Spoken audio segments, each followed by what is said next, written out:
आयकर विभागाकडून नाशिकच्या काही सराफ व्यावसायिकांवर छापेमारीचं सत्र सुरू आहे। आज सकाळपासून आयकर विभागाचे 2 पथकं नाशिकमधल्या वेगवेगळ्या सराफ व्यावसायिकांवर या ठिकाणी छापेमारी करत असल्याचं बघायला मिळतं आहे।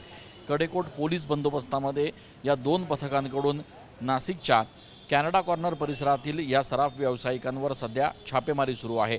महत्त्वपूर्ण माहिती दडवल्याचा संशय व्यक्त करत या ठिकाणी ही छापेमारी सुरू असल्याचं बघायला मिळतं आहे।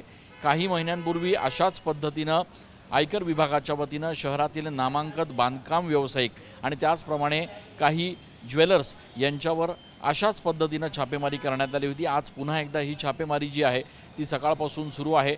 आपण दृश्यांमध्ये बघू शकतो या सगळ्या गाड्या ज्या आहेत त्या गाड्यांमधून आलेल्या पथकानं आज सकाळपासूनच ही छापेमारी सुरू केलेली आहे। दुकानं जी आहेत ते या ठिकाणी बंद करण्यात आलेले आहेत। जे ज्वेलर्स आहेत त्यांच्या घराची देखील झडती जी आहे ती आयकर विभागाकडून घेतली जाते। त्याच्यामुळे नेमकी ही छापेमारी झाल्यानंतरच याचा तपशील जो आहे तो समोर येणार आहे।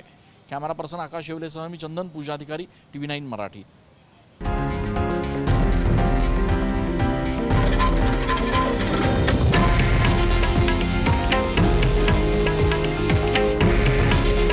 हे आहे देशातील नंबर 1 न्यूज नेटवर्क आणि आपण पाहत आहात TV9 मराठी। काळजी तुमची, हित महाराष्ट्राचं।